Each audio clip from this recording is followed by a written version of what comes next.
हाय guys, आज से अपन स्टार्ट करेंगे civics 8th class chapter 3 parliament and the making of laws. तो इंडिया के लिए ये एक बहुत प्राउड की बात है कि इंडिया डेमोक्रेसी है।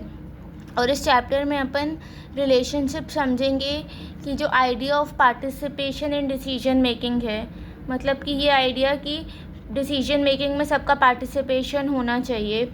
और डेमोक्रेटिक गवर्नमेंट की नीड क्या है कि उनको सिटीजन्स का कंसेंट क्यों चाहिए, मतलब डेमोक्रेटिक गवर्नमेंट को सिटीजन्स का कंसेंट क्यों चाहिए, इन दोनों के बीच का रिलेशन देखेंगे जो कि डेमोक्रेसी के बहुत इंपॉर्टेंट एलिमेंट हैं और ये दोनों ही मिलके पार्लियामेंट बनाती है। ठीक है, तो अपन इस चैप्टर में समझेंगे कि कैसे पार्लियामेंट सिटीजन्स को डिसीजन मेकिंग में पार्टिसिपेशन का राइट देती है और कैसे पार्लियामेंट गवर्नमेंट को कंट्रोल करती है, जिसकी वजह से पार्लियामेंट डेमोक्रेसी का बहुत इम्पोर्टेंट सिंबल है और कॉन्स्टिट्यूशन का की फीचर है। ठीक है, तो पहले अपन ये देखते हैं कि पीपल क्यों डिसाइड करेंगे या पीपल, इंडिया के जो पीपल है वो डिसीजन मेकिंग में क्यों पार्टिसिपेट करेंगे।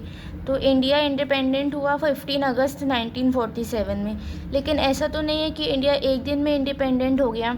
इंडिया के इंडिपेंडेंस के पीछे बहुत लॉन्ग और डिफ़िकल्ट स्ट्रगल रहा है। बहुत सारे लोग जो अलग अलग सोसाइटीज़ से आते हैं उन्होंने फ्रीडम स्ट्रगल में पार्टिसिपेट किया है और इंडिया का फ्रीडम स्ट्रगल बहुत सालों तक चला है।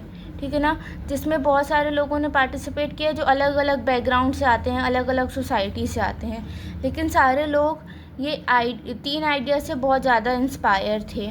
ठीक है ना, वो तीन आइडिया क्या थे? Freedom, equality and participation in decision making. मतलब इंडिया जब इंडिपेंडेंट होगा तो इंडिया में हर सिटीज़न के पास फ्रीडम होनी चाहिए, इक्वालिटी होनी चाहिए और डिसीजन मेकिंग में पार्टिसिपेशन होना चाहिए उनका। ठीक है, तो देखिए, जब कॉलोनियल रूल चल रहा था, ब्रिटिश का रूल चल रहा था, तो इंडिया के सब लोग एक डर में जी रहे थे ब्रिटिश गवर्नमेंट से। और अगर उनको ब्रिटिश गवर्नमेंट का कोई लॉ या कोई डिसीजन अच्छा नहीं लगता था या उनसे एग्री नहीं करते थे तो भी वो ब्रिटिश गवर्नमेंट को क्रिटिसाइज़ नहीं कर सकते थे, कि जिन्होंने क्रिटिसाइज़ किया उन्होंने बहुत डेंजर कॉन्सिक्वेंसेस सहे उस क्रिटिसिज्म के।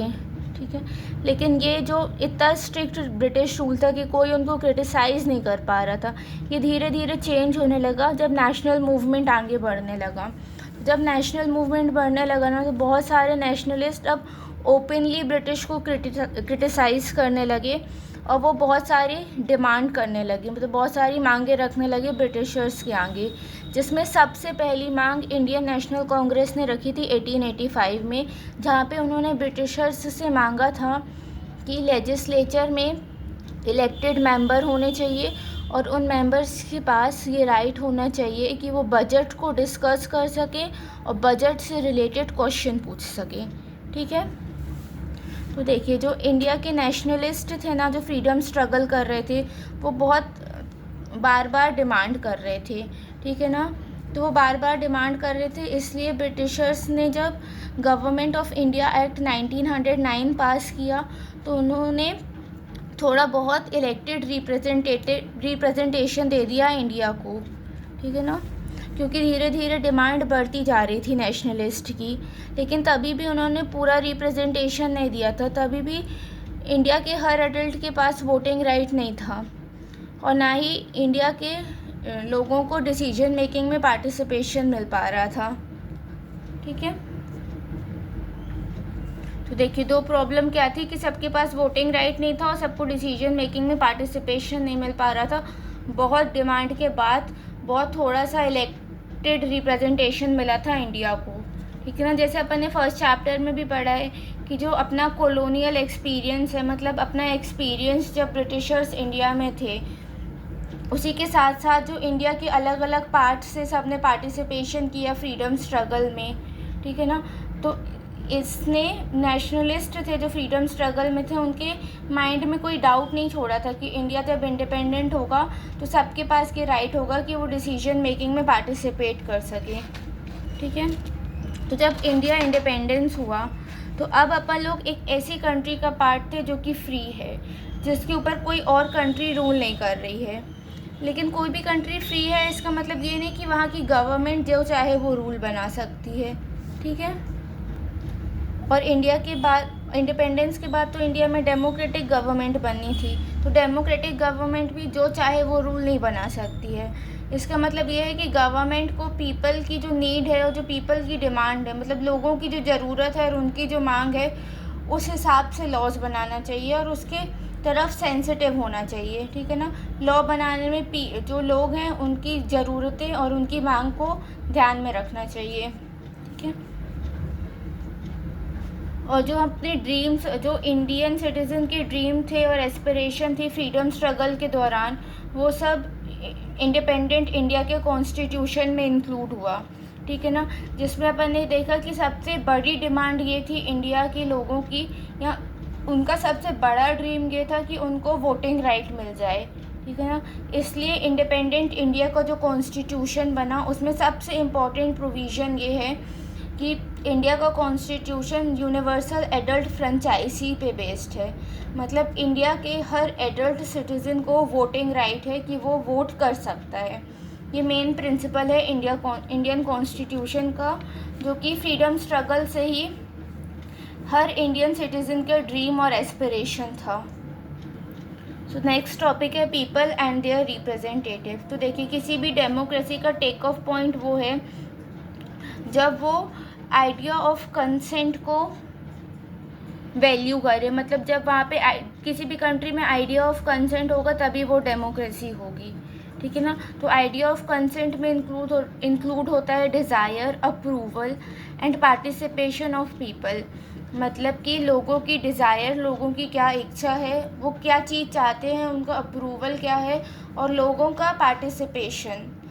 3 चीज़ें डेमोक्रेसी में सबसे ज़्यादा ज़रूरी है। अगर ये 3 चीज़ हैं तभी आप कहेंगे कि कहीं पे डेमोक्रेसी आ रही है, ठीक है ना।